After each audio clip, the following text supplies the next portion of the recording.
So nurses, we represent the largest group of clinicians in the US healthcare workforce, and we have a very unique vantage point of, daily working with patients and seeing what works in the system and what doesn't work in the system. And we just need to get things done. So quite often we take advantage of our supply closets and our innovative thinking and try to figure out workarounds to problems we have all the time. How are nurses evolving that unique skill set and operating as influencers and leaders who drive healthcare innovation? So, two really good questions. In nursing world, we haven't taught nurses that they're innovators. So often they don't realize that what they're doing is creating innovation, but rather we just do what we have to, and I'm air quoting this, to take care of the patient, right? That's just how we operate. That's just what we do. And we're the world's best MacGyvers. We can do whatever it takes to get things to properly function or to provide care for, the patient and their family. So this is just a skill set that we have. It would clearly benefit us to have a better understanding around the principles of innovation and how and when to use it, and even how to amplify that work. But nonetheless, we're innovators and we do care for patients, and every patient and family is very, very unique and very different. So we customize the way we care for them. From an influencer perspective, so often in nursing, we are our own worst enemies because we don't do a good job of raising our hand and saying, there was a problem, so I solved it. And we just kind of fix one problem and move on to the next and to the next. And we often forget to tell the people that are kind of above us in the food chain that there was an issue with something and we fixed it. It just slips our mind because we're doing a million other things. But if we actually tracked all those problems, there would probably be a lot more interest in making sure they were fixed and remained so. No, absolutely. And that ties into the next one where with nurses taking a more active role in driving product process and policies around these changes, how do you see care delivery expectations also evolving?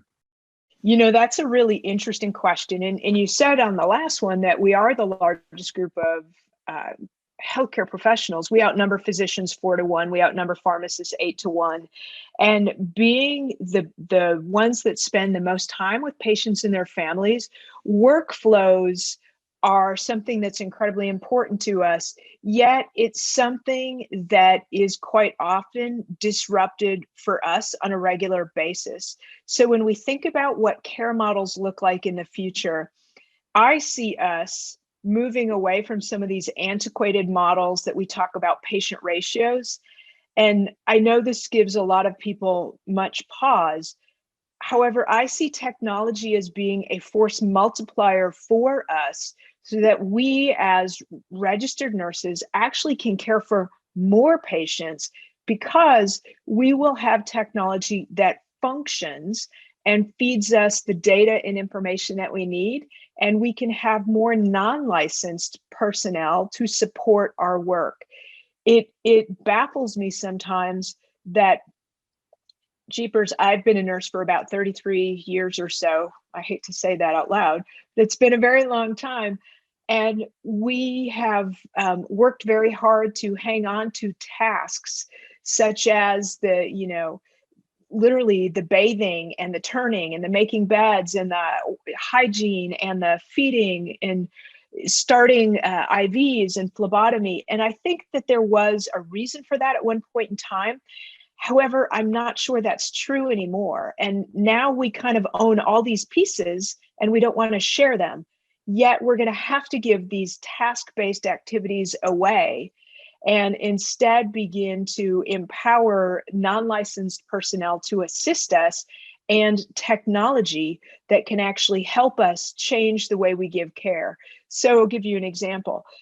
There is currently artificial intelligence, AI products out there that you can actually embed into your EHR that not only see when a patient is having an arrhythmia, but actually can predict when a patient is going to have an arrhythmia. And in that case, if we knew when those untoward events were coming, we could actually interact or intervene with the patient before that event happened so that something bad didn't happen to the patient, that changes the way that we staff, it changes the way that we care for patients. The same thing actually exists right now for septic patients. So we can use AI to actually predict with very, very high certainty, well into the 98th percentile, patients that are going to become septic while they're still pre-septic. And our human eyes and ears don't hear or see those things or pick up on the lab values.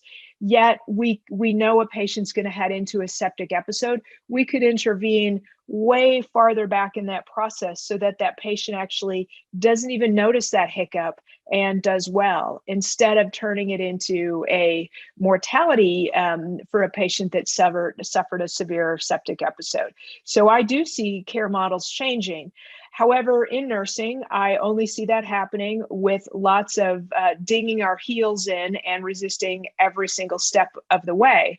And the biggest reason for that is that so often when people interact with me, at least in LinkedIn, so often it feels as though it's a binary choice of either high tech or high touch. However, it really can be both. So by accepting more technology into our nursing roles and our nursing practice, I think that actually helps us to fortify our profession from a future perspective. And it certainly, we're incredibly essential to the equation. And I think that just makes it much more so, but it helps us modernize our roles.